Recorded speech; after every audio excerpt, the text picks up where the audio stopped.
What's up, guys? Welcome back to the Mark Show. So we are here doing a recap of tonight's episode of the Bulls documentary, The Last Dance. So welcome to After the Last Dance. I'm here with my boy Jason Verpel. He's actually from Chicago. What side of Chicago are you from, Ashley? I don't remember. West side of Chicago, All right, West Side. So where the United Center actually is located. okay, cool. So we're going to talk about the first episode tonight, break it down, just kind of a simple conversation, not too long, just give you guys our thoughts about it.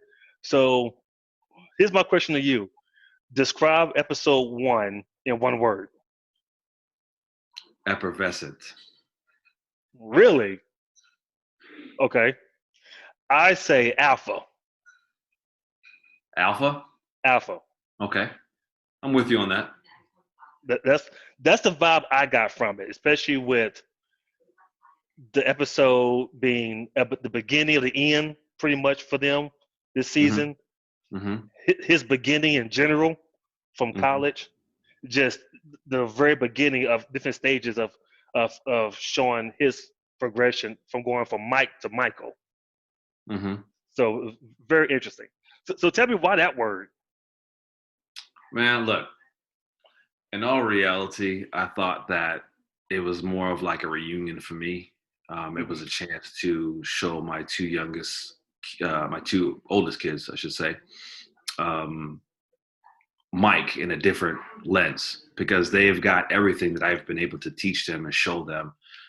Come Fly With Me, Playground, games on YouTube, games that I Yeah. had recorded on VHS and so forth. So this is just another avenue of an outlet of when I'm trying to compare players of today and yesterday. hmm This was just another avenue to show them the greatness in which to kind of put it in the tab. Because we see greatness all around, right? But True. there's different levels to greatness. Yes, they are. Right. So I'm sitting there and I'm this guy that's just full of nostalgia. I lived in that moment. To kind of give you a short context real quick. I was 7 years old when Mike got drafted. Okay. Yeah. The year before, I'm starting to play basketball in the neighborhood, on straight up milk crates and everything. Uh-huh. And so that was the first year that we got cable in the house. And Yeah. back then, 84, 85, if you had cable, you had it on one TV. And you were lucky to have more than 2 or 3 TVs back then. You see what I'm saying? Yeah. So in all reality, I would have to do it was my extra motivation for me to do my homework when I got home from school so I could watch the game when the game starts at 7:30. Yeah. So as soon as I get home from school. And I just developed this love affair with this team that grew a little bit every year until it got to the top. hmm So did your kids watch it tonight with you as well? They did. That's right. They watched both episodes with me. What did they think about it? They just, my oldest son is starting to really understand now. My second child, his name is Kingston, and he's a Portland Trailblazers fan. So he's not really trying to hear nothing Chicago Bulls, even though he recognized greatness. That's funny. So, Oh, now I was saying was I didn't realize there was that much hate for Jerry Krause. I didn't know that. I knew a little about toward the end, but I didn't know it was that early on. There was that much hate. Mm-hmm. That's crazy. Because the thing is that by the time 98 rolls around and they're about to complete their second three-peat that year, that of course what we're talking about, Mm-hmm. it had already been 2 years since he was starting to try to break up the team. Yeah. What they haven't mentioned yet is that after the 96 season, where we end up beating, the Bulls end up beating the Seattle Supersonics, Gary Payton, Sean Kemp, Detlef Schrempf, and those boys. Yeah. They were talking about a trade that summer that would send Scottie Pippen for Sean Kemp. Mike blocked that trade. I think I remember that a tiny bit because I was in high school. I think I remember that a little bit. That sounds very familiar. Mm-hmm. That sounds real familiar. Mm-hmm. And I ain't gonna lie, I thought that was hilarious. Mike and Pitt and Scotty was ragging on Jerry Krause. That was Yeah, hilarious. That was funny to all day, me. every day. Everybody was, even the news reporters back then. The let's say the beat writers and the columnists and the newspapers and so forth. They had a little bit more liberty to say what they wanted to say and how Yeah. they felt, and they were ragging on the dude too. He does deserve credit, meaning Jerry Krause, for putting a team together in which we can compete. Now, the one thing about Mike and the Bulls, like if you decide to play with them in 2K, Hmm. you're like, man, who are these scrubs that you've been playing with? The thing is that they had a team back then where it wasn't versatile players. They were just players that had one or two skill set. So all they had to do was play their role, like whether it was Steve Kerr or John Paxson, Hmm. 3-point specialists. They had Daryl Walker. They had Rodney McCray that were like defensive specialists. They weren't great defenders, but that was just their role. They had roles to play. Yeah. And back then, I think that what made the Bulls successful outside of having Mike and Pip is the guys knew their role and they Hmm. knew how to impact the game, even if it's only for 3 to 5 minutes a game, but they knew exactly what their role and responsibility was. Yeah. I've noticed that it was a very New England Patriot pre type of way. Everyone do their job, do they good at one job Yes. type of deal. Hmm. And so, and I didn't realize Jordan was doing the skills he had that late in college. His, sophomore and junior year. I didn't realize his game was got to that point at all. Because Hmm. that boy was getting it toward the end of his college career. Yes. I think he was 2-time National Player of the Year and then won the NCAA, helped win the NCAA tournament, hitting the last shot of the 1982 championship game against the Georgetown Hoyas. Yeah. You- That's one person who I feel bad for is Patrick Ewing. Yeah. I feel bad for that man now. Yeah. You have to deal with him with Jordan in college. Then you have to deal with him in the pros. So I just feel bad for that. He had no luck with Right. Jordan playing against him. Zero luck. Yeah, but it's crazy though in terms of business and how things are run today in 2020 compared to how they were run in 98. Hmm. Because if they were smart, man, they would have, well, who was the coach of Knicks at that time? I think it was Jeff Van Gundy. Yeah. I would have hired Van Gundy.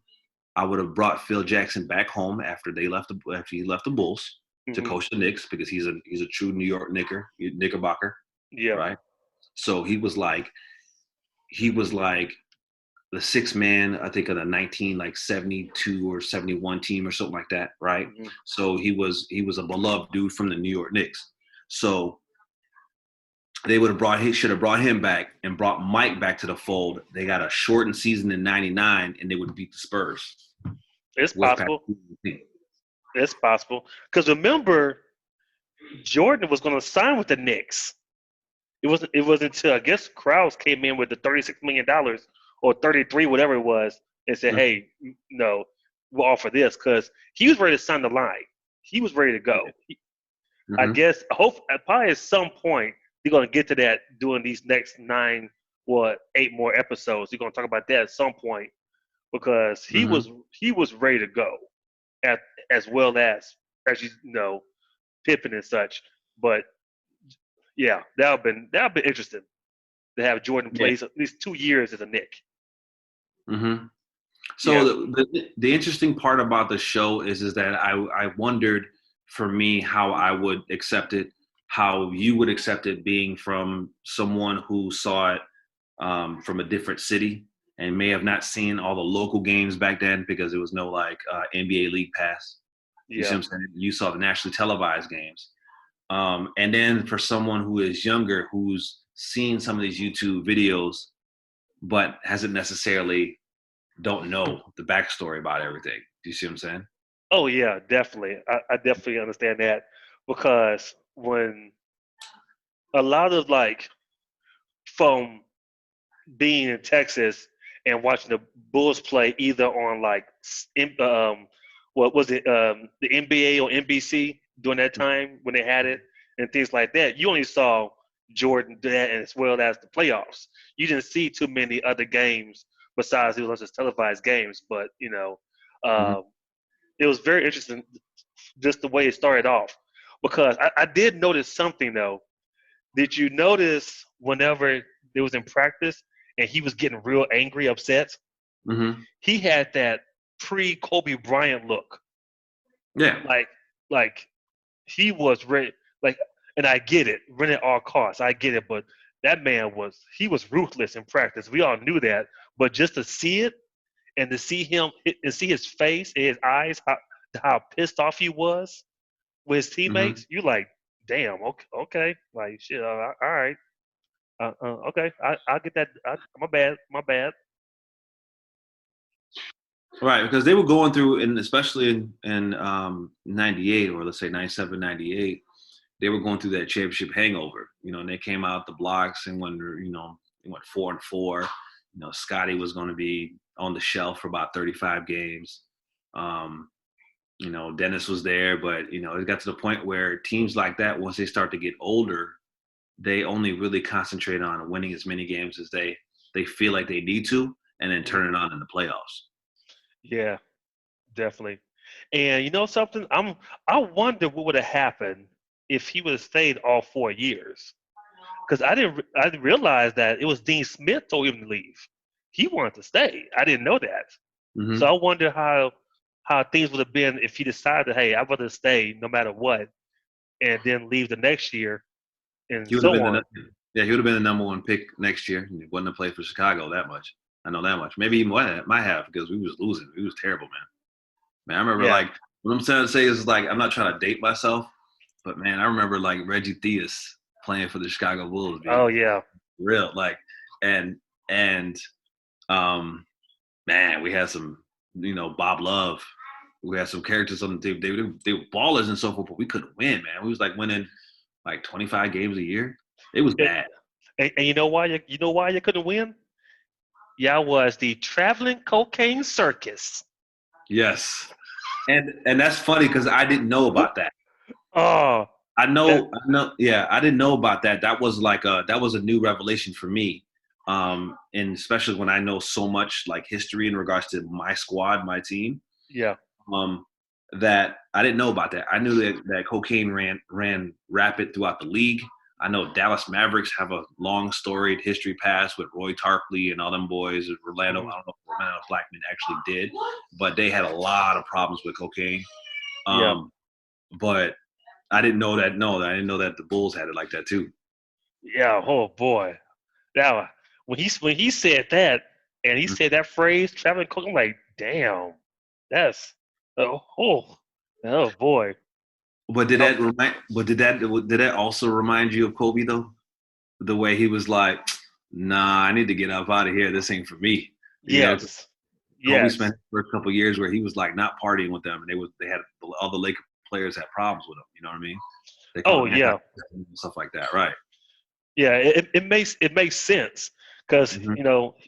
and he said, hey, to be a leader, I can't talk. I have no voice. I just got my play do the talking, and whoever the leader is, I'm going after your ass. Like I want to take you down. Hmm. And like he said, that third game, he showed out. Yeah. He said, he's like, yeah, let's go ahead and finish the game. We on the bench. We done. Y'all done? What you mean I done? Hell no, I'm not done. Hmm. And I'm like, damn. Yeah. And I remember the time. Let's say the very next year. Well, actually, that I think that they covered that in episode 2. And when they were trying to make the playoffs in '86, and he missed like somewhere around he missed a lot of games. He got hurt the third game of the season in Golden State, and I think he might have missed like 50 something games that year. Yeah, Uh, And uh, they just uh, barely yeah. He said 54. He missed 54 games. 54 games. Yeah. Yeah, 54 games that year, and him to come back and them. I remember in the newspaper them arguing every day in regards to whether he should be admitted back or not. Oh, really? Yeah, because before they weren't even trying to do it. They were just trying to tank so they can try to get a high draft pick. So He was the whole what you call it, load management, whatever. Hmm. Before load management. Well, it wasn't no load management. It was just more of like the season's gone. They're not going to make the playoffs, so why come back this year? Yeah, Let's get back to next year. Oh, you're talking about load management when he actually does eventually come back for like the yeah, last like 20 games. Yeah, yeah. So they were only playing them like 14 minutes a game, yeah. 7 minutes a half. Hmm.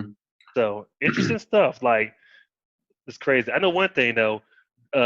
Those Milwaukee Bucks uniforms. I ain't Hmm. gonna lie, it was kind of fresh. Yeah, it's Yeah, yeah. certified trash to me. Do what? Certified trash to me. I kind of figured that, but I ain't gonna lie, it looked kind of fresh. I'm like, oh, they should.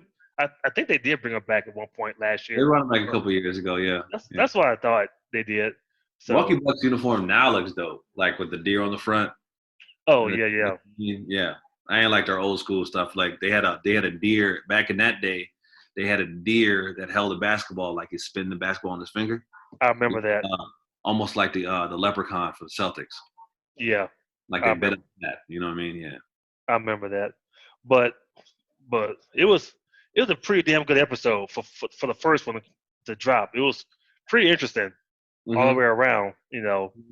With everything going on from him leaving college to just being part of the team, and even hell, the team had drama from the start, and you saw it there. It already had drama.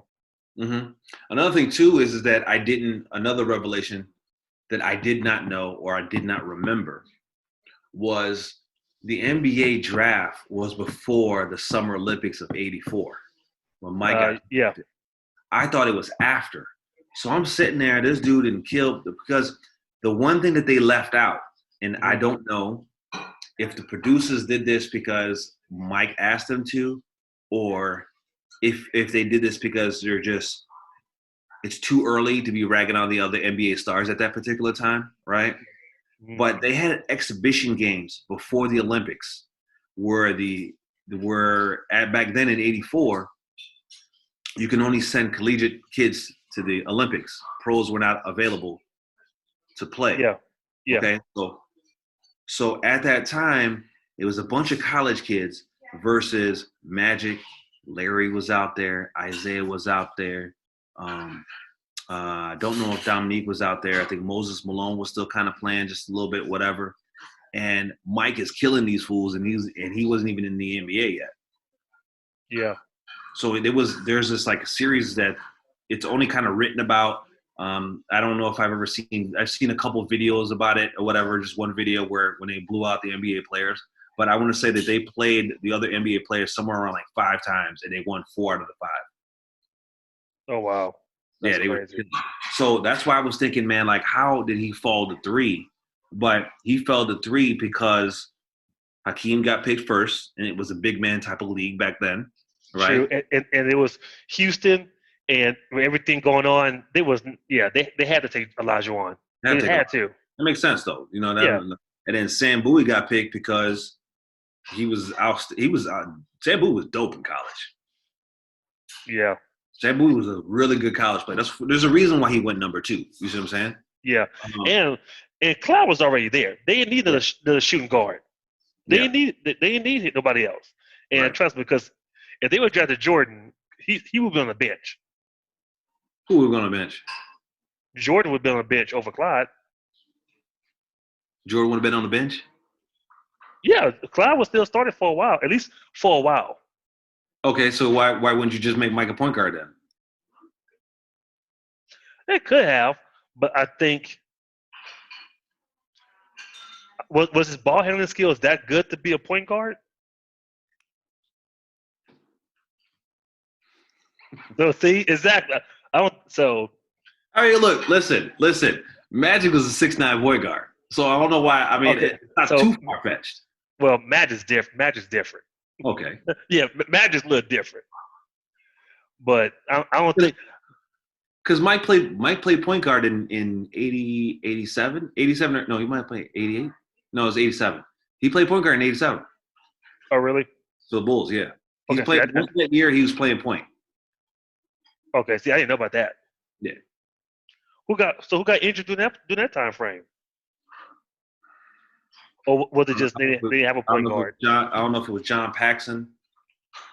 They had a bunch of bums on that team. I remember it was John Paxson. Sam Vincent was on that team. Um, who was the third one?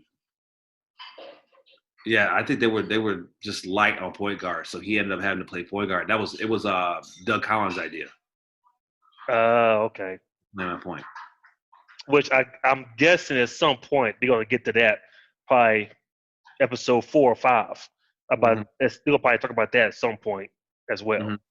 about him playing point guard and that kind of deal. And what was the decision behind that? So I know they're gonna probably cover that for sure. They might not. I don't know It's because possible. because if they're going to cover it, they're going to cover it right around the time. They're going to cover it right around the time that that Phil Jackson becomes coach. Yeah. Because you understand, they were like there was a situation where